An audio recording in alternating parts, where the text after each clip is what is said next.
خداوند یسوع ناصری کے نام میں اسلام۔ آج ہم 24 ڈویژنز کا مطالعہ جاری رکھیں گے۔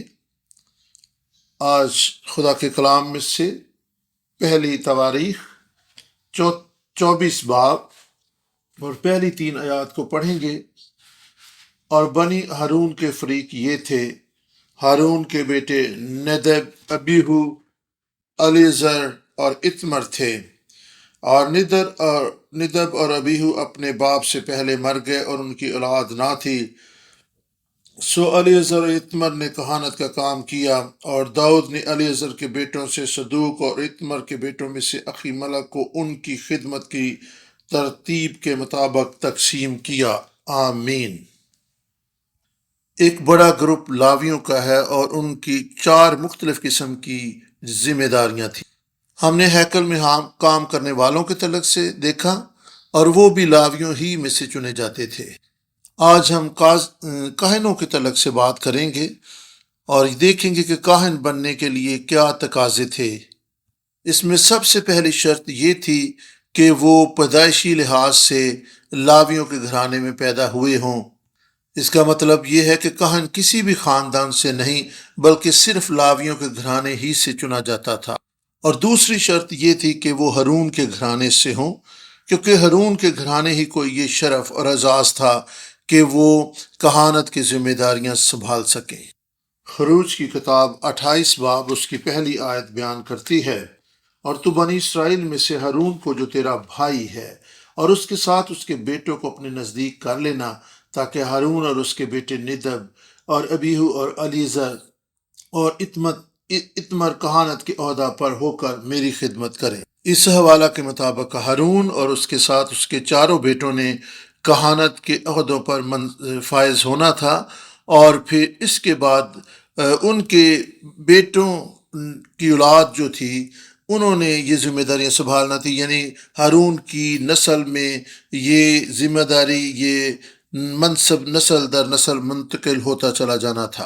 اگر آپ پہلی تواریخ 24 باب کی دوسری اور تیسری آیت کو پڑھیں تو وہاں پہ لکھا ہے: اور ندب اور ابیہو اپنے باپ سے پہلے مر گئے اور ان کے اولاد نہ تھی، سو الیعزر اور اتمر نے کہانت کا کام کیا۔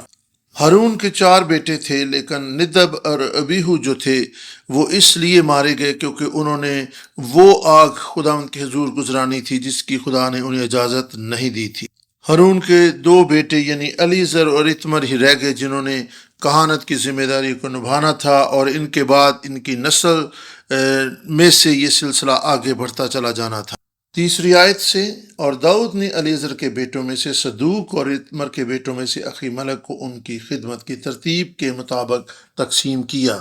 پس 24 ڈویژنز جو ہیں انہی 2 بیٹوں سے ترتیب پائیں اور کہانت کی خدمت کا سلسلہ آگے بڑھا۔ صدوق کے تعلق سے میں ایک دلچسپ کہانی بیان کرنا چاہتا ہوں۔ جب ہم نئے عہد نامے میں آتے ہیں تو ہمیں یہودیوں کے 2 گروپس جو ہیں وہ دیکھنے کو ملتے ہیں۔ یہی 2 گروپ تھے جو اپنے آپ کو راست باز اور پاک اور خدا کے خاص لوگ سمجھتے تھے۔ متی 3 باب 7 آیت کے مطابق یہ 2 گروپس جو تھے یہ صدوقی اور فریسی تھے۔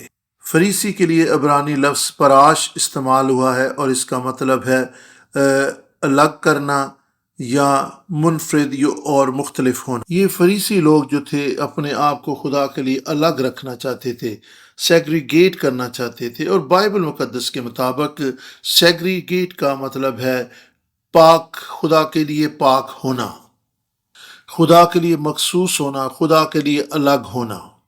یہ فریسی لوگ اپنے آپ کو گناہ سے دور رکھنا چاہتے تھے، دنیا اور اس کی محبت سے الگ رہنا چاہتے تھے تاکہ وہ خدا کے لیے پاک رہیں، خدا کے لیے مخصوص رہیں اور خدا کے کام کو کرنے کے لیے اپنے آپ کو اس دنیا سے مختلف اور دنیا سے الگ رکھ سکیں۔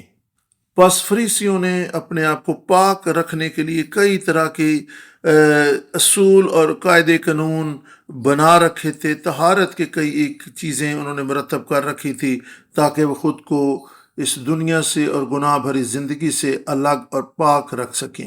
اور یوں وہ شریعت پسند بن چکے تھے کیونکہ وہ خدا کے نزدیک پاک بننا چاہتے تھے، لیکن مسئلہ صرف یہ تھا کہ وہ اپنی کوشش سے خدا کے لیے پاک اور مخصوص رہنا چاہتے تھے، اس لیے وہ شریعت پرستی میں پڑ چکے تھے۔ اس لیے انہوں نے بہت سے قاعدے قانون اور اصول مرتب کر لیے تھے، اور مقصد یہی تھا کہ وہ خدا کے لیے پاک رہیں، خدا کے لیے الگ رہیں اور خدا کے خاص لوگ بن کر زندگی بسر کریں، اور یوں ان کی زندگی شریعت پرستی میں کھو چکی تھی۔ آپ کہہ سکتے ہیں کہ ان کی جو زندگی تھی وہ بڑی کٹر مذہبی زندگی تھی، اور وہ ہر لحاظ سے اپنے آپ کو پاک رکھنا چاہتے تھے، اور اس کے لیے جو قاعدے قانون انہوں نے بنائے تھے ان کو وہ فالو کرتے تھے، اور ان کی زندگی ان اصولوں اور ان قوانین کے گرد گھومتی رہتی تھی۔ آج کی اصطلاح میں ہم کہہ سکتے ہیں کہ یہ جو فریسی تھے یہ بڑے پروفیسر قسم کے یا معلم قسم کے یا اسکالر قسم کے لوگ تھے، جو شریعت کی ہر ایک بات کو بڑی باریک بینی سے دیکھتے، جانچتے اور پرکھتے تھے، اور اس کے مطابق وہ اس پر عمل پیرا بھی ہوتے تھے۔ شریعت کی تابعداری میں یہ اس قدر متعد تھے، خدا کے کلام کو ماننے کے لیے اس قدر متعد تھے کہ اگر یہ لوگ خداوند یسوع مسیح کو جان جاتے تو یہ خدا کی بادشاہی اور ابدی زندگی کے لیے چنے جا سکتے تھے، لیکن افسوس کہ وہ خداوند یسوع مسیح کو پہچاننے سے قاصر رہے۔ دوسرا گروپ جو ہے وہ صدوقی ہیں۔ متی 3:7 کے مطابق صدوقی دوسرا گروپ ہے جو فریسیوں ہی کی طرح خود کو پاک رکھتے، الگ رکھتے، اور اپنے آپ کو بڑے خاص اور راست باز لوگ سمجھتے تھے۔ اور صدوقی کا لفظ جو ہے وہ عبرانی کے لفظ زدوق سے ہے، اور جس کا مطلب ہے راست باز۔ کیا آپ کو الیعزر کے بیٹے کا نام یاد ہے؟ صدوق۔ جی ہاں، الیعزر کی نسل میں سے یہ بھی کاہن ہوا، اور اس کا نام صدوق تھا، اور یہ صدوقی کا جو لفظ ہے یہ عبرانی لفظ زدوق سے ماخوذ ہے۔ بس یہ جو صدوقی ہیں ان کی کیا ڈیفینیشن ہم کر سکتے ہیں؟ یہ کاہنوں کا گروپ تھا۔ صدوق کا معنی ہے راست باز، زدوق راست باز۔ بس ہم کہہ سکتے ہیں کہ وہ راست باز لوگ بننا چاہتے تھے، خدا کے لیے الگ، مخصوص، اور خدا کے کام کو پاک بن کر خدا کے معیار کے مطابق پہنچ کر وہ اس کام کو کرنا چاہتے تھے۔ یہ صدوق کی نسل ہی سے تھے۔ یہودی کلچر کے مطابق یہ رہنما لوگ ہوتے تھے، بڑے اثر و رسوخ والے لوگ ہوتے تھے، اور بے شک یہ صاحب حیثیت بھی ہوتے تھے، یعنی مال و دولت والے لوگ ہوتے تھے۔ فریسیوں کے مقابلہ میں صدوقی جو تھے یہ زیادہ مالدار، دولت مند اور زیادہ اثر و رسوخ رکھنے والے اور لوگوں میں مقبول اور مشہور لوگ تھے۔ لیکن خداوند یسوع مسیح کے دور میں یہ بڑی بدعنوانی کا شکار تھے، اور کئی طرح کی قباحتیں ان کی زندگیوں میں آ چکی تھیں، حتیٰ کہ یہ جو سردار کہن کا عہدہ ہے یہ لوگوں سے پیسے لے کر اس کو بھی فروخت کرتے تھے، یعنی جو شخص سردار کاہن بننا چاہتا تھا یا کاہن بننا چاہتا تھا، اگر ان کی مٹھی گرم کر دیتا تو یہ اپنا عہدہ اور مقام اس کو دے دیتے تھے۔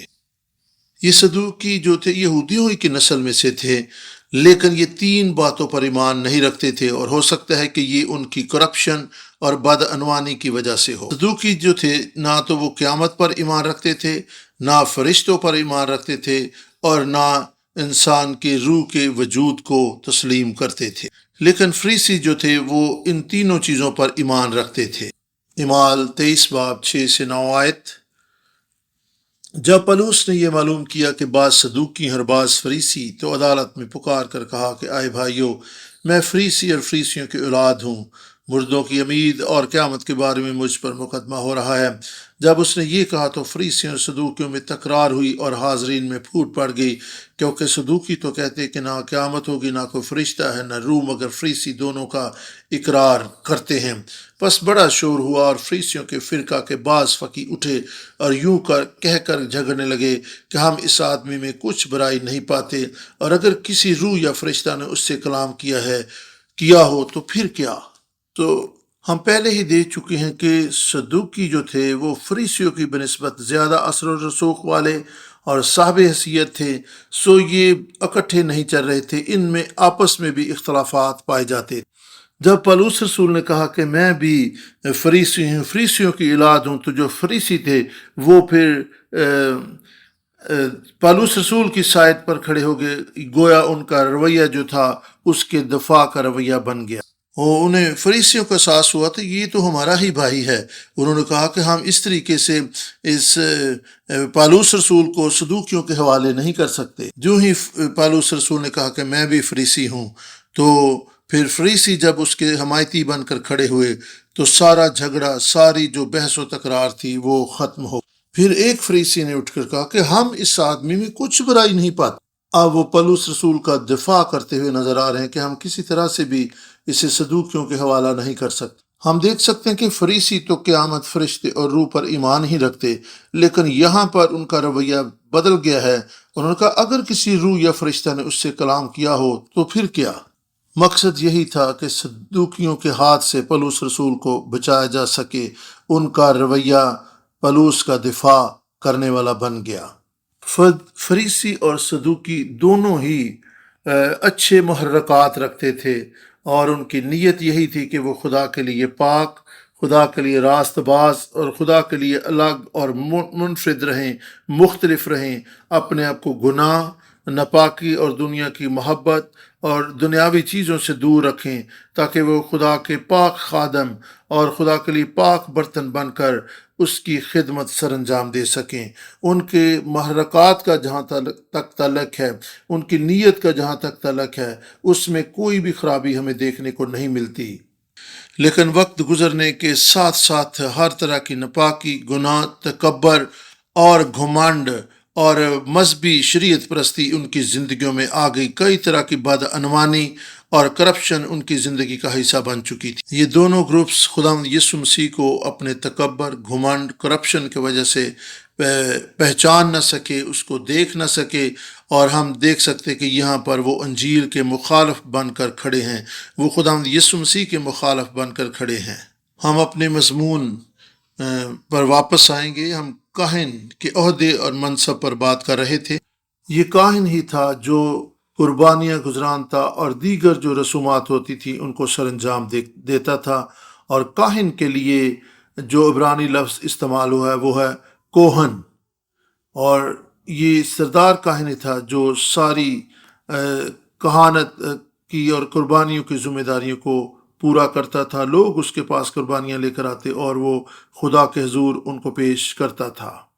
ہم دیکھ سکتے ہیں کہ اگرچہ کوہ سینا کے مقام پر شریعت دینے کے بعد ہی کاہن کا وجود منظر عام پر آیا، لیکن اس سے پہلے بھی ہمیں کاہن کی تصویر یا کاہن کا وجود دیکھنے کو ملتا ہے۔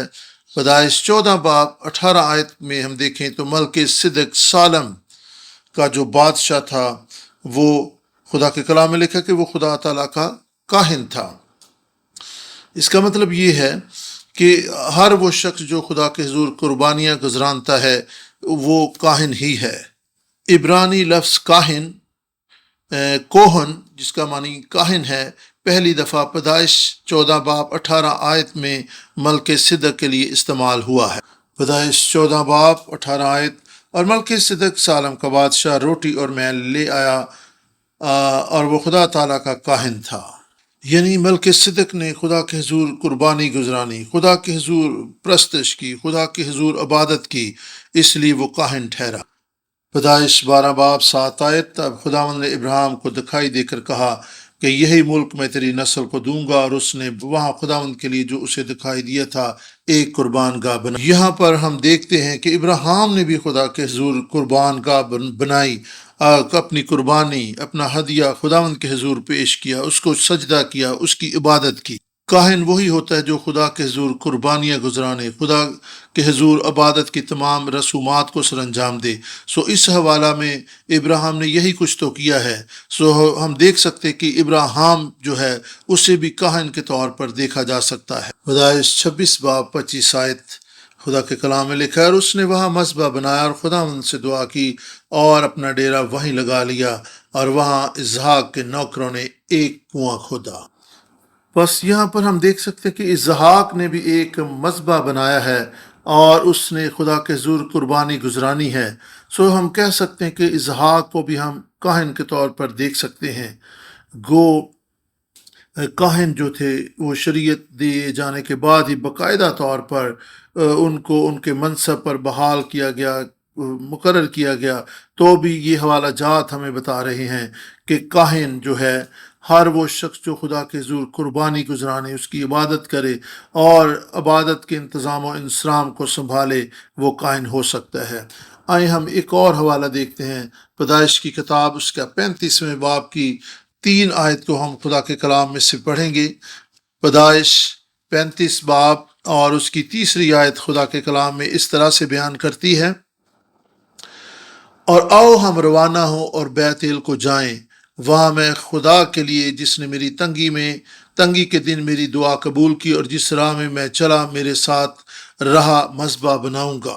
یہاں پر ہم دیکھ سکتے ہیں کہ یعقوب نے بھی بیت ایل کے مقام پر جا کر خدا کے حضور ایک مذبح بنایا ہے، اور بے شک جب اس نے مذبح بنایا ہے اور قربانی بھی گزرانی ہے، تو ہم دیکھ سکتے ہیں کہ یعقوب نے بھی وہی کام کیا جو ایک کاہن کا کام ہے۔ اس لحاظ سے ہم یعقوب کو بھی ایک کاہن کے طور پر دیکھ سکتے ہیں۔ بھائیو بہنوں، ہم ابراہیم کی روحانی نسل ہیں۔ وہ سب جو مسیح یسوع پر ایمان رکھتے ہیں، وہ ایمان کی روح سے ابراہیم کی نسل میں سے ہیں۔ ابراہیم کے فرزند ہونے کے کئی معنی ہو سکتے ہیں، لیکن اگر میں یہ کہوں تو یہ غلط نہ ہوگا کہ ابراہیم کی نسل میں سے ہونے کے وسیلہ سے ہم خدا کے کاہن، کیونکہ ابراہیم بھی کاہن تھا، اور ہم یہ بھی دیکھ چکے ہیں کہ کاہن جو تھے وہ کاہنوں کی نسل ہی سے چنے جاتے تھے۔ پس اگر ابراہیم کاہن ہے تو پھر ہم بھی کاہنوں کی نسل ہی سے ہیں۔ ابراہیم کی نسل ہی سے جو کاہن چنے جا سکتے تھے۔ ہم لاویوں کے تعلق سے دیکھ چکے ہیں کہ لاویوں کی نسل ہی سے کاہنوں کا چناؤ کیا جاتا تھا۔ اگر کوئی لاویوں کی نسل سے ہوتا تھا تو وہ بے روک ٹوک جو تھا وہ خدا کے حضور میں کہانت کے منصب پر فائز ہو سکتا تھا۔ کاہن ہونے کے لیے ضروری تھا کہ وہ ہارون کی نسل سے تعلق رکھ۔ اگر ابراہیم فرزند تھا تو پھر ہم بھی، اگر ابراہیم کاہن تھا تو ہم اس کے فرزند ہوتے ہوئے ہم بھی کاہن ہیں۔ اگر ہارون کاہن تھا تو اور اس کی آنے والی نسلوں میں یہ کہانت منتقل ہوئی، تو کیوں نہیں یہ ابراہیم سے کہانت ہم میں منتقل ہو سکتی؟ ہم بھی خدا کے کاہن۔ اگر ہم ابراہیم کی نسل سے ہیں تو یہی وجہ ہے کہ پطرس کے خاتمے ہمیں شاہی کہنوں کا فرقہ، مقدس قوم اور برگزیدہ نسل کہا۔ میں آپ سب کے لیے دعا ہوں کہ جتنے اس وقت خدا کے کلام کو سن رہے ہیں وہ اپنے آپ کو کاہن سمجھیں اور کاہن بن کر خدا کے حضور میں اپنے فرائض سر انجام دیں۔ کاہن بن کر خدا کے حضور اس کی عبادت اور پرستش کریں، اور حمد و ثنا کی قربانیاں اس کے حضور گزرانے، اور اپنے ہدیہ جات اور اپنے ہونٹوں کا پھل اس کے سامنے پیش کیا کریں۔ ہم دیکھیں گے کہ کاہن کس طرح مخصوص کیے جاتے تھے۔ کاہنوں کو تیل سے مسح کیا جاتا تھا اور یوں ان کو کاہن ہونے کے لیے منتخب کیا جاتا تھا، اور اس سلسلہ میں جو تقریب ہوتی تھی اس کے تعلق سے بھی ہم دیکھیں گے کہ وہ کیسے ہوتی تھی اور اس تقریب کو کیا کہا جاتا تھا۔ کاہن کی مخصوصیت کی یہ تقریب جو تھی یہ کہانت کی مخصوصیت کہلاتی تھی۔ اگر کسی بیمار پر ہم تیل لگاتے ہیں تو اسے صرف ہم کہتے ہیں کہ ہم اسے تیل سے مسح کرتے ہیں، لیکن جب کاہن کو مخصوص کیا جاتا تھا تو یہ خاص طور پر ایک تقریب منعقد ہوتی تھی جس میں اس کو کاہن ہونے کے لیے چنا جاتا تھا۔ ہم خروج 28 باب اور 41 آیت میں سے خدا کے کلام کو پڑھیں گے۔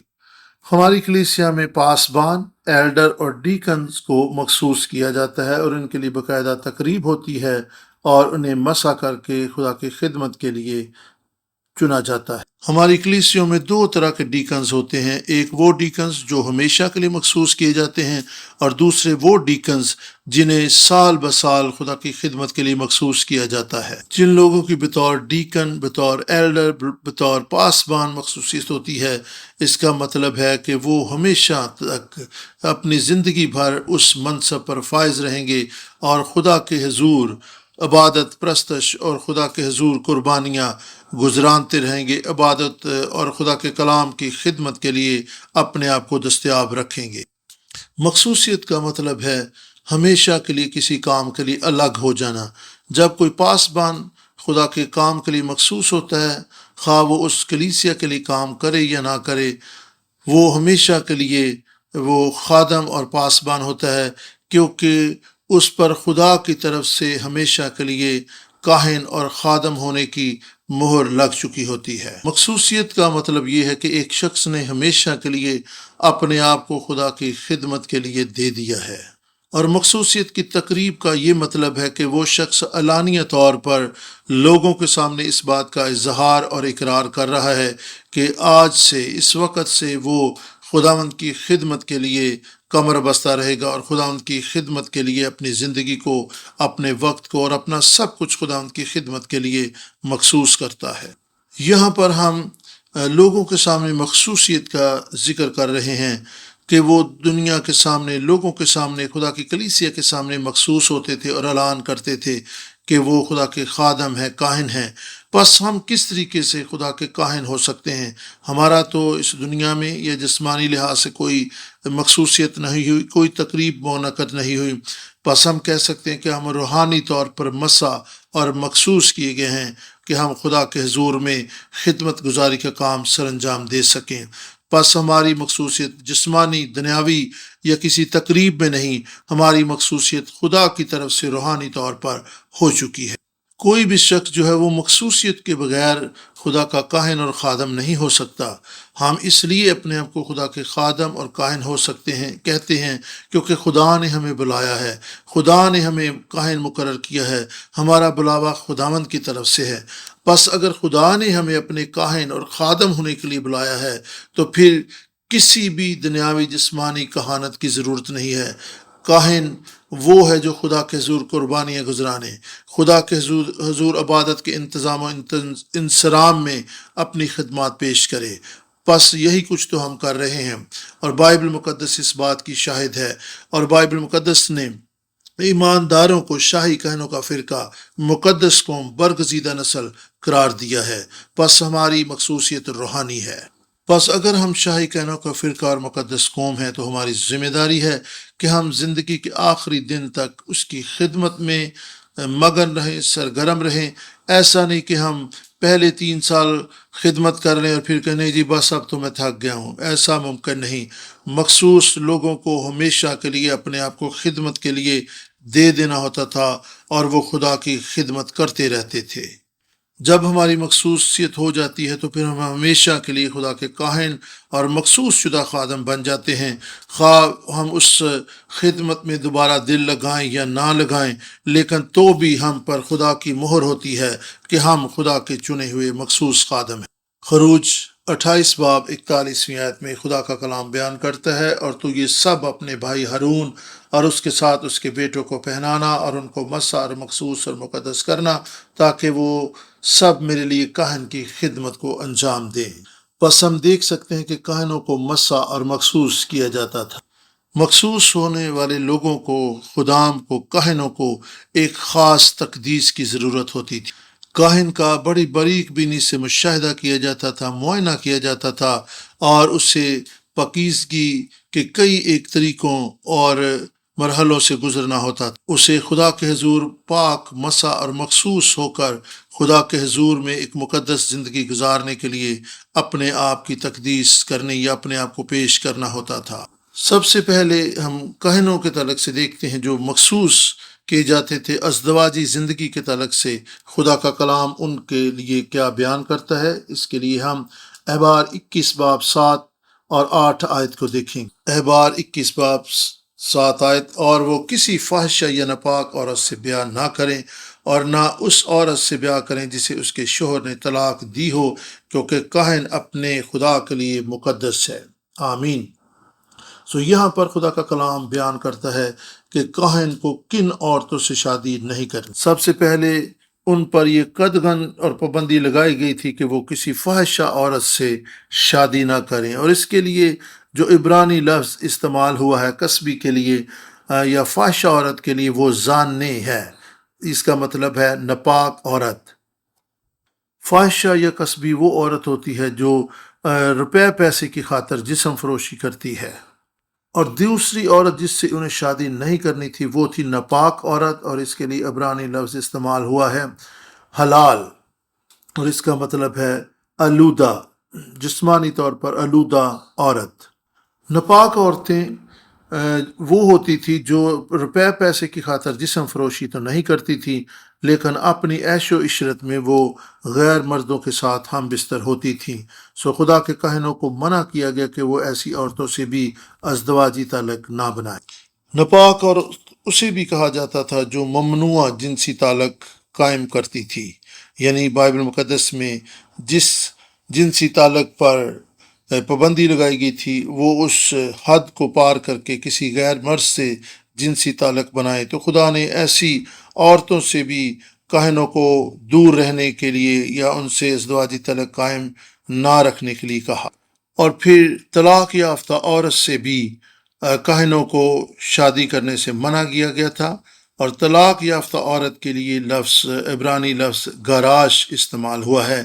اور جب ہم طلاق یافتہ عورت کی بات کرتے ہیں تو پھر ایک سوال ہمارے سامنے آتا ہے کہ کیوں ایک طلاق یافتہ عورت سے شادی کرنے کے لیے منع کیا گیا؟ اس میں کیا خرابی تھی؟ میرے ذہن میں یوسف آ رہا ہے جو مریم کا شوہر ہونے کے لیے اس سے منگنی کر چکا تھا، اور جب یوسف کو علم ہوا کہ شادی سے پہلے ہی مریم جو ہے وہ حاملہ ہے اور اس کے بچہ ہونے والا ہے، تو اس نے اس کو طلاق دینے کا تہیہ کر لی۔ یہودی کلچر میں طلاق کا یہی مطلب ہوتا تھا کہ یہ عورت جو ہے اپنے شوہر سے وفادار نہیں رہی اور اس نے اس سے بے وفائی کرتے ہوئے کسی دوسرے مرد سے جنسی تعلقات قائم کر لیے ہیں۔ ہم آج کے دور میں ہونے والی طلاقوں کی بات نہیں کرتے کیونکہ آج کئی ایک وجوہات ہو سکتی ہیں، لیکن اس دور میں خاص طور پر طلاق اسی بنیاد پر ہوتی تھی کہ اگر کوئی عورت اپنے شوہر سے بے وفائی کر کے کسی دوسرے سے تعلق بنا لے اور اس کا شوہر جو ہے اس بات کے معلوم ہونے پر اسے اپنے ہاں رکھنا نہ چاہے، سو یہ ایک بہت بڑا دھبا اور داغ اور بدنامی کا کلنک ہوتا تھا جو عورت پر لگ جاتا تھا۔ یہاں پر ایسا نہیں ہے کہ یہاں پہ جو طلاق یافتہ کا لفظ استعمال ہوا کہ چلے جی دو لوگ ہیں میاں بیوی، ان کے ذہن نہیں آپس میں ملے، ان میں انڈرسٹینڈنگ نہیں بن سکی تو چلے طلاق ہوگی، ایسا نہیں، بلکہ یہاں پر جس طلاق یافتہ عورت کا ذکر کیا گیا وہ عورت ہے جو کسی مرد کے ساتھ تعلقات بنا چکی ہے اور وہ ناپاک ہو گئی ہے۔ اور اس کے بعد آتا ہے بیوہ عورت سے بھی شادی کرنے سے منع کیا گیا تھا، اور اس کے لیے جو عبرانی لفظ استعمال ہوا ہے وہ ہے المانا۔ یہ وہ 4 عورتیں تھیں جن سے خدا نے کاہنوں کو شادی کرنے سے منع کیا ہوا تھا۔ ان باتوں کا اطلاق ہم اپنی شخصی زندگیوں پر یا آج کے دور میں کیسے کر سکتے ہیں؟ شادی تو ایک اٹوٹ بندھن ہے جس میں ایک شخص اپنے لیے جیون ساتھی حاصل کرتا ہے جو زندگی کے آخری سانس تک ساتھ نبھاتا ہے۔ ازدواجی زندگی میں ہمارا جیون ساتھی جو ہے ہماری بقیہ زندگی میں ہمارے لیے آرام و راحت اور سکون کا باعث ہوتا ہے، اور ہماری ساری بقیہ زندگی جو ہے وہ بالکل بدل جاتی ہے۔ بائبل مقدس کی تاریخ میں بھی ہم ان چیزوں کو دیکھ سکتے ہیں۔ ہم دیکھ سکتے ہیں کہ جب ایزبل کی شادی اخیب سے ہوئی تو اس کی ساری زندگی بدل گئی، بلکہ ایزبل سے ازدواجی تعلقات بنانے کے بعد پوری قوم پر اس کے دور رس اثرات مرتب ہوئے۔ پس ہم دیکھ سکتے ہیں کہ ازدواجی تعلق یعنی ایک شخص کو اپنی زندگی میں اپنا جیون ساتھی قبول کرنے سے پوری زندگی جو ہے اس پر اثر پڑتا ہے، بلکہ پوری قوم معاشرے پر اثر پڑتا ہے۔ ایزبل کی کہانی ہمارے سامنے ہے۔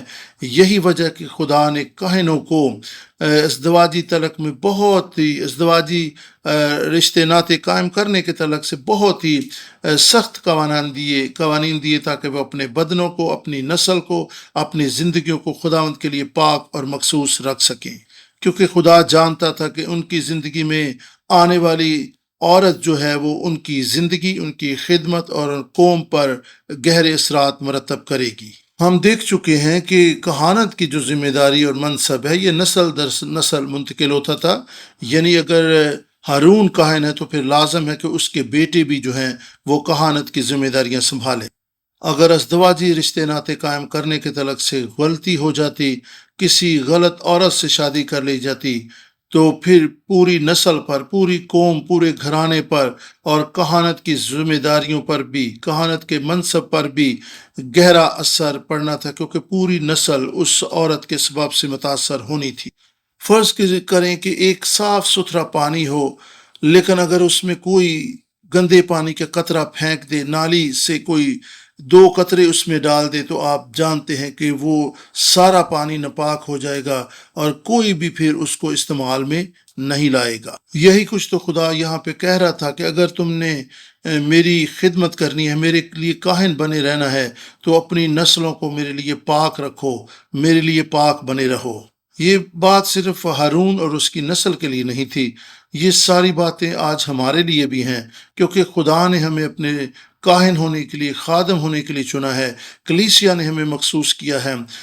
ہماری زندگی میں جسمانی اور روحانی دونوں مخصوصیتیں موجود ہیں، دونوں لحاظ سے ہم مخصوص کیے گئے ہیں، خدا کے بلائے ہوئے خادم اور کاہن ہیں۔ اس لیے ہمیں بھی اپنی نسلوں کو، اپنی شخصی زندگیوں کو پاک اور خدا کے لیے مخصوص رکھنا ہے۔ خدا آج بھی ہم سے یہ تقاضا کرتا ہے کہ ہم ایسی چیزوں سے دور رہیں جو ہمیں ناپاک کر سکتی ہیں، ہماری زندگی میں ایسی روحانی جسمانی آلودگی لا سکتی ہیں جس کے باعث ہم خدا کی حضوری میں مقبول نہیں ٹھہر سکتے۔ اپنی زندگیوں پر غور کریں، کون سی ایسی چیزیں ہیں جو آپ کی ساری زندگی کو متاثر کر سکتی ہیں، کون سی ایسی چیزیں ہیں جو آپ کو روحانی طور پر آلودہ بنا سکتی ہیں۔ اور خدا یہاں پر یہ کہہ رہا ہے، ایسی تمام چیزوں سے الگ ہو جاؤ جو تمہیں ناپاک کرتی ہیں، ایسی چیزوں کو اپنی زندگی میں نہ آنے دو جو تمہیں آلودہ کر سکتی ہیں۔ خدا نے آدم سے کہا تھا کہ نیک و بد کی پہچان کے درخت میں سے نہ کھانا، کیونکہ خدا جانتا تھا کہ اس کے اس ایک عمل سے اس کی پوری زندگی پر گہرے اثرات مرتب ہوں گے۔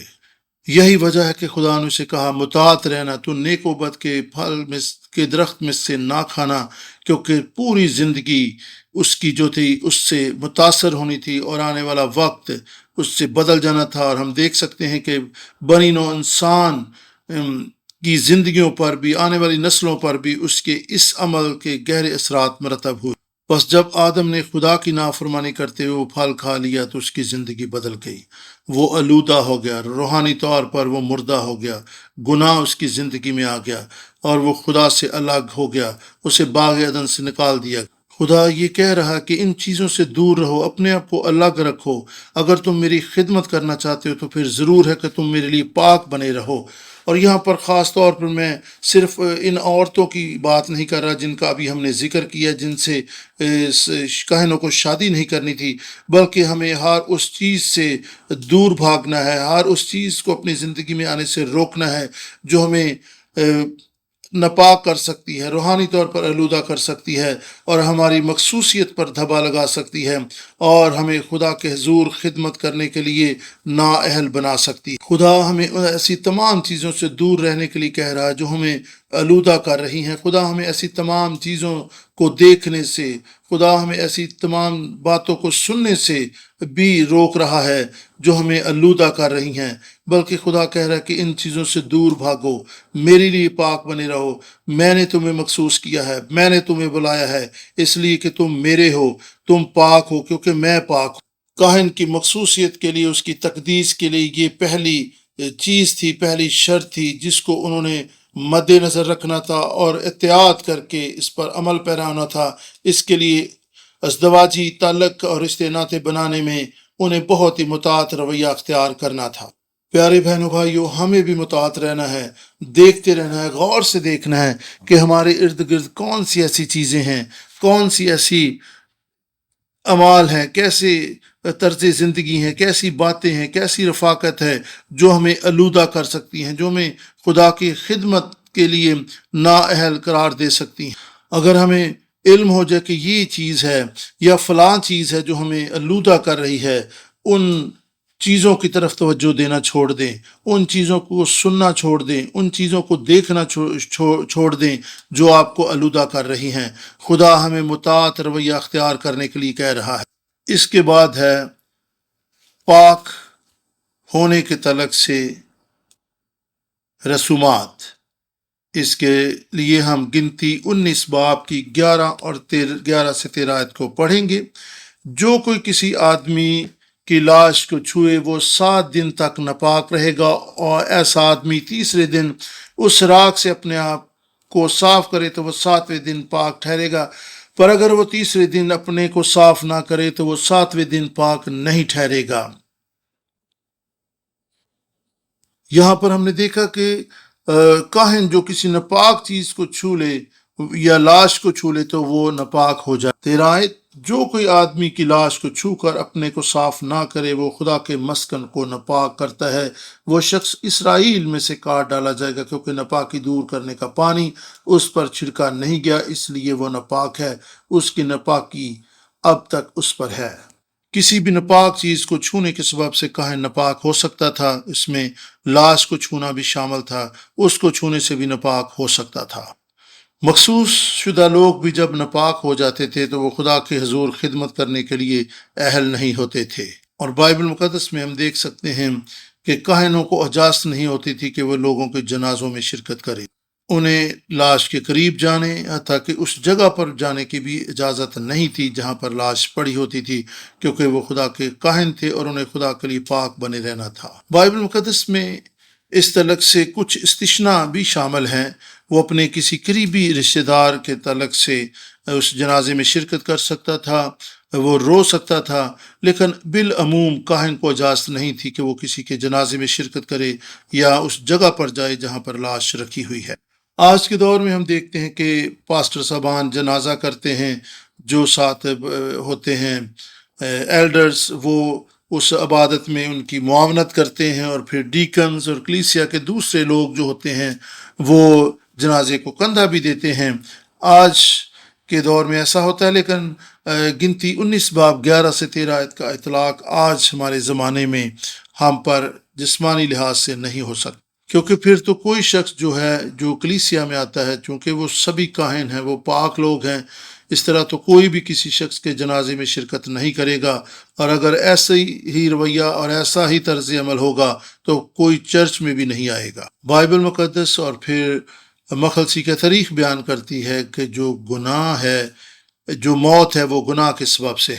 لاش کو چھونے سے مراد یہی ہے کہ آپ بھی گناہ آلودہ ہو رہے ہیں، کیونکہ موت گناہ کا نتیجہ ہے، اور آپ اس کو چھونے سے اس میں شامل ہو رہے ہیں۔ اگرچہ ہم بعد میں ایسی چیزوں کو اپنی زندگی سے الگ کر کے جسمانی یا روحانی آلودگی پیدا کرنے والی کی چیزوں کو الگ کر کے پھر پاک ہو سکتے ہیں، لیکن وقتی طور پر ہم ان چیزوں سے آلودہ اور ناپاک ہو جاتے ہیں۔ بہت دفعہ ہم گناہ نہیں کرنا چاہتے، لیکن آزمائش آتی ہے، اور کئی دفعہ نہ چاہتے ہوئے بھی ہم سے ایسے گناہ سرزد ہو جاتے ہیں جو خدا کو رنجیدہ کرتے ہیں، جو ہمیں ناپاک کرتے ہیں۔ اگر کاہن دانستہ یا نادانستہ طور پر کسی طرح سے بھی وہ ناپاک ہو جاتا تو خدا نے اس کی پاکیزگی کے لیے یا اس کے دوبارہ پاک ہونے کے لیے اور اس کی روحانی یا جسمانی آلودگی کو دور کرنے کے لیے ایک طریقہ کار بتایا، اور اس کے لیے ہم گنتی 19 باب 2 آیت کو دیکھ سکتے ہیں کہ خدا نے سرخ بچیا، بے عیب سرخ بچیا کے وسیلہ سے یہ ساری رسم کرنے کے لیے کہا تھا کہ کاہن پھر سے پاک ہو سکے۔ گنتی 19 باب اور دوسری آیت سے ہم خدا کے کلام کو پڑھتے ہیں۔ یہاں پہ اس طرح سے لکھا ہے خدا کے کلام میں سے دوسری آیت کے شرح کے جس آئین کا حکم خداوند نے دیا ہے وہ یہ ہے کہ تو بنی اسرائیل سے کہہ کہ وہ تیرے پاس ایک بے داغ اور بے عیب سرخ رنگ کی بچھیا لائیں جس پر کبھی جوا نہ رکھا گیا ہو۔ اگر کاہن کسی لاش کو چھونے کے سبب سے یا کسی ناپاک چیز کو چھونے کے سبب سے ناپاک ہو جاتا تو خدا نے طریقہ کار بتایا تھا کہ اس طریقے سے وہ پاک ہو سکتے ہیں، اور وہ طریقہ کار یہ تھا کہ بے عیب سرخ رنگ کی بچھیا لائی جائے جس میں کوئی نقص، کوئی خرابی نہ ہو، جس پر کبھی کوئی جوا نہ رکھا گیا ہو۔ بائبل مقدس میں اور مخلصی کی تاریخ کے سلسلہ میں لکھی گئی کتابوں میں 6 کتاب میں آپ ان رسومات کو تفصیل سے دیکھ سکتے ہیں کہ کس طریقے سے کاہن اپنی ناپاکی سے پاک ہو سکتے تھے، اور میں چاہوں گا کہ آپ ان کتب کا ضرور مطالعہ کریں، بائبل مقدس میں سے بھی ان چیزوں کو تفصیلاً دیکھیں۔ سرخ رنگ کی بچیا ہمیں خداوند یسوع مسیح کی یاد دلاتی ہے، جو بے عیب تھا اور جس میں کوئی بھی نقص نہیں تھا، اس میں کوئی گناہ نہیں تھا، بلکہ وہ ہمارے گناہوں کی خاطر قربان ہو گیا۔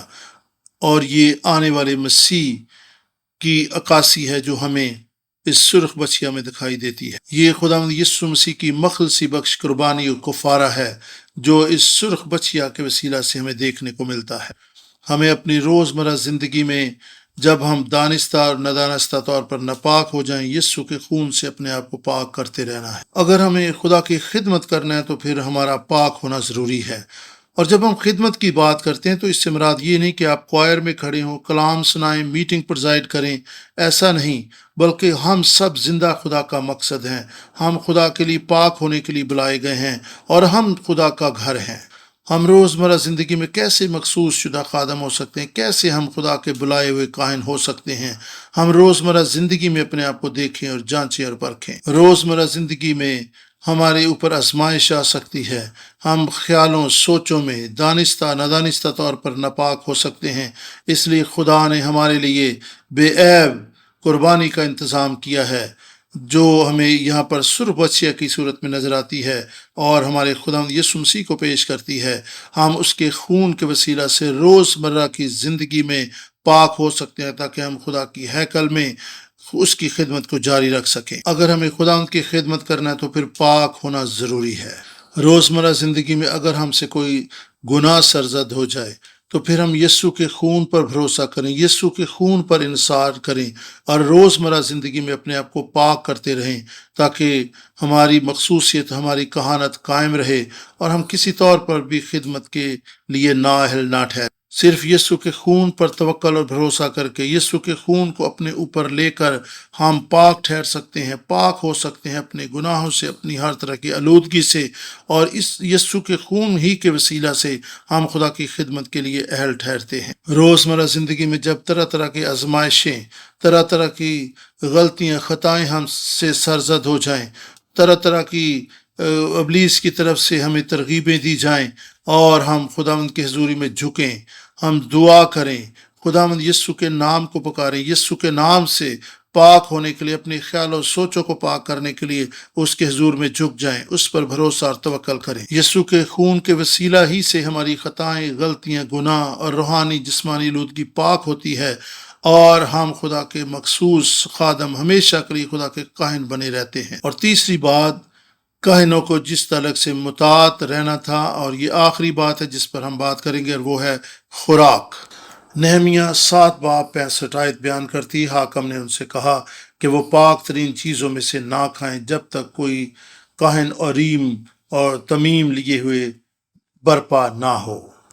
یہاں پر پاک ترین چیزوں میں سے کھانے کی بات ہو رہی۔ وہ خوراک جو کاہن کھا سکتے تھے اسے عبرانی میں قادش حقداشم کہا گیا ہے۔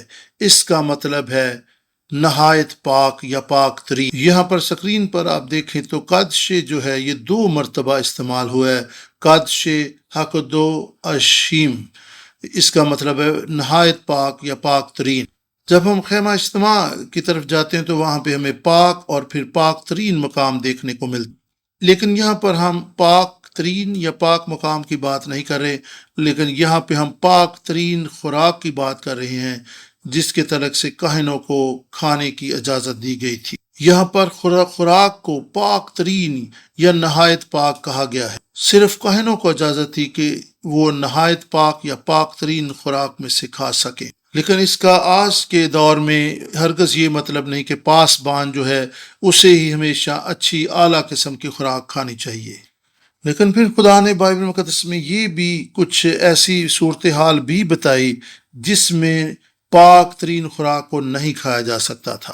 بائبل مقدس بیان کرتی ہے کہ ہم کھائیں یا پئیں، سب کچھ ہم خدا کے جلال کے لیے کریں۔ آج ہم نے دیکھا کہ وہ خاص طرز زندگی جو کاہنوں کو اپنانا ہے، جن کو خدا کے خادم ہونے کے لیے مخصوص کیا جاتا ہے، انہیں اپنی ازدواجی زندگی اور انہیں اپنی روحانی پاکیزگی اور اپنی خوراک کا خیال رکھنا ہوتا تھا۔ کاہن صرف اتوار والے دن ہی کاہن نہیں ہوتا، یا جب وہ چرچ میں کلیسیا کے درمیان ہوتا وہ کاہن نہیں ہوتا، بلکہ کاہن جب مخصوص ہو جاتے تھے، ہر لمحہ زندگی کے ہر گھڑی میں وہ کاہن ہوتے تھے۔ وہ وقت جب وہ صبح بیدار ہوتے اس وقت سے وہ کاہن ہوتے تھے، انہیں اپنی پاکیزگی اور انہیں اپنی خوراک اور انہیں اپنے معاملات کا خیال رکھنا ہوتا تھا تاکہ وہ کسی طرح سے وہ ناپاک نہ ہو جائیں۔ پس کاہن ہونا کسی ایک دن یا کسی مخصوص عبادت کے لیے نہیں، بلکہ یہ روزمرہ کا طرز زندگی ہے جو ایک کاہن کو اپنانا ہوتا تھا۔ ہمیں ایسا طرز زندگی بسر کرنا ہے کہ دوسروں کو معلوم ہو جائے کہ ہم مخصوص شدہ لوگ ہیں۔ ہم ایسا طرز زندگی بسر کریں کہ کسی ناپاک چیز کو اپنی زندگی خیالوں سوچوں میں نہ آنے دیں جو ہمیں آلودہ کر سکتی، جو ہماری مخصوصیت کو، ہماری بلاہٹ کو متاثر کر سکتی ہے۔ اور اگر کبھی نادانستہ طور پر غلطی ہو جائے یا دانستہ طور پر ہو جائے تو ہم خداوند یسوع کے خون سے پاک ہوں، خداوند یسوع مسیح کو پکاریں، خداوند کے حضور میں جھک جائیں، معافی مانگیں اور پھر سے پاکیزگی میں اپنی مخصوصیت اور بلاہٹ میں پاک ہو جائیں۔ ہمیں اپنی روزمرہ زندگی میں پاک ترین مقام میں رہنا ہے اور ہم روز بروز اپنی پاکیزگی، طرز زندگی، طرز فکر کا خیال رکھیں۔ جب ہم اس دنیا میں مختلف کاموں کے لیے نکلیں، دوست احباب سے ملیں، رشتہ داروں سے ملیں، تو ہمارے اٹھنے بیٹھنے، کھانے پینے، رفاقت رکھنے، بول چال، گفتگو میں بھی ہم اپنی پاکیزگی، اپنی مخصوصیت کو مد نظر رکھیں اور کبھی نہ بھولیں کہ آپ خدا کے بلائے ہوئے ہیں، آپ مخصوص کیے گئے ہیں، آپ خداوند کے لیے پاک ہیں۔ اپنے روزمرہ کے کاموں میں، گھریلو کام کاج کرتے ہوئے اپنے آپ کو پاک رکھیں، آلودہ نہ ہونے دیں۔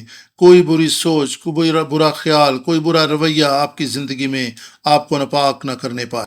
تب ہی خدا ہمیں اپنے مخصوص شدہ بلائے ہوئے لوگ سمجھے گا اور سمجھے گا کہ ہم نے اس کی کہانت اور اس کی بلاہٹ کی قدر کی ہے۔ ہم کھائیں یا پئیں یا کسی سے گفتگو کریں، سب باتوں میں اپنے آپ کو پاک رکھیں، لیکن جب ہم روزمرہ کے طرز زندگی، روزمرہ کے کاموں میں، روزمرہ کی گفتگو میں اپنی پاکیزگی کو مد نظر نہیں رکھتے تو پھر ہم اپنے آپ کو آلودہ کرتے ہیں۔ اس کا مطلب ہے کہ ہم پاک خوراک نہیں کھا رہے بلکہ ناپاک چیزوں کو اپنی زندگی میں لے رہے ہیں، ہم ناپاک خوراک کو کھاتے چلے جا رہے ہیں۔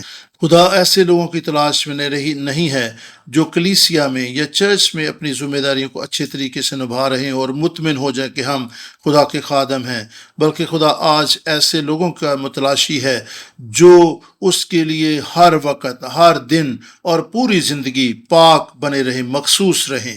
آئیں پاک بنیں، خدا کے لیے پاک کاہن بن جائیں، خدا کے حضور خدا پرست اور دیندار لوگ بن جائیں تاکہ ہم اس کی خدمت کر سکیں اور واقعی ہم اس کے حضور میں اپنے آپ کو شاہی کاہنوں کے فرقہ کے طور پر پیش کریں۔ حاصل کلام کے طور پر میں یہ کہنا چاہوں گا، خوراک کے تعلق سے آپ پہلا کرنتھیوں 10 باب 31 آیت کو دیکھ سکتے ہیں۔ ہم کس طرح سے اپنے آپ کو پاک کر سکتے ہیں؟ بے شک خداوند یسوع مسیح کا خون ہمیں ہر طرح کی آلودگی سے پاک کرتا ہے۔ ہم ایک حوالہ دیکھیں گے، احبار کی کتاب 22 باب 6 آیت، احبار 22:6، تو وہ آدمی جو ان میں سے کسی کو چھوئے شام تک ناپاک رہے گا اور جب تک پانی سے غسل نہ کر لے پاک چیزوں میں سے کچھ نہ کھائے۔ ناپاک چیزوں کو چھونے والے ناپاک ہو جاتے تھے اور جب تک وہ نہا نہ لیتے، پانی سے غسل نہ کر لیتے، وہ ناپاک رہتے تھے۔ یہاں پر دیکھتے ہیں کہ خدا کہہ رہا ہے کہ اگر وہ پانی سے غسل کر لے تو وہ پاک ہو جائے گا۔ یہ پانی کیا ہے، اس پر ہم غور کریں گے اور ہم اس کے لیے خدا کے کلام میں سے افسیوں 5 باب 26 آیت کو دیکھیں۔ افسیوں 5:26، تاکہ اس کو کلام کے ساتھ پانی سے غسل دے کر اور صاف کر کے مقدس بنائے۔ یہاں پر پانی جو ہے وہ کلام ہے۔ ہم کیسے خدا کے لیے دوبارہ پاک ہو سکتے ہیں، کیسے ہم دھل سکتے ہیں پانی سے غسل کرنے سے، اور وہ پانی خدا کا کلام ہے۔ کلام ہمیں دھوتا، پاک کرتا اور ہمیں خدا کی خدمت کے لائق بناتا ہے، خدا کے حضور ہمیں مقبول ٹھہراتا ہے۔ اس پانی کو اپنی زندگیوں میں لیں۔ یہ خدا کا فضل ہے کہ خدا کا کلام ہمیں دیا گیا ہے تاکہ ہم دھلتے رہیں، خداوند کے لیے پاک ہوتے رہیں۔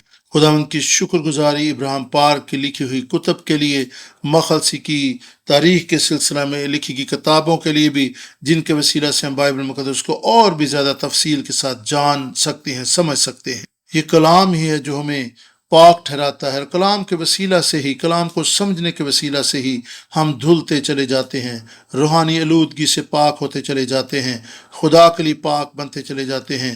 ہم خدا کے چہرے کے طالب ہوتے ہیں اور اس کی خدمت کرنے کے لیے تیار ہوتے ہیں۔ اگر آپ کسی طرح سے ناپاک ہو چکے ہیں، اگر آپ اپنے آپ کو خدمت کے قابل نہیں سمجھتے، اگر آپ کسی طرح سے بھی آلودگی کا شکار ہیں، کسی آزمائش، کسی مشکل سے گزر رہے ہیں، تو یاد رکھیں کہ خدا کا کلام ہمیں دھونے، ہمیں پاک کرنے کی قدرت رکھتا ہے۔ زبور 119 اور 9 آیت میں بھی یہی کچھ لکھا ہوا ہے۔ زبور 119 9 آیت: جوان اپنی روش کس طرح پاک رکھے، تیرے کلام کے مطابق اس پر نگاہ رکھنے سے۔ آئیں ہم خدا کے کلام پر توجہ دیں، آئیں ہم خدا کے کلام کو اپنی نگاہ میں رکھیں، آئیں خدا کے کلام سے پاک ہوتے چلے جائیں، آئیں خدا کے کلام کو اپنی سوچوں، خیالوں میں، اپنے دلوں میں بسا لیں، تاکہ ہماری روزمرہ کی زندگی خدا کے حضور پاک اور مخصوص ہوتی چلی جائے، تاکہ خدا باپ جو ہے ہمیں پاک مخصوص شدہ کاہن کے طور پر دیکھے، وہ دیکھے کہ ہم واقعی برگزیدہ لوگ ہیں اور ہم اس کے لیے پاک بنے ہوئے ہیں۔ پھر خدا دیکھے کہ واقعی ہم اس کی خدمت کے لیے تیار اور مستعد ہیں، اور ہم اس کی مرضی اور ارادوں کو پورا کرنے کے لیے تیار ہیں۔ خداوند آپ کو آج کے کلام کے وسیلہ سے برکت دے، اور ہم سب کو اس کلام کو سمجھنے اور اسے اپنی زندگیوں کا حصہ بنانے کی توفیق دے۔ آمین۔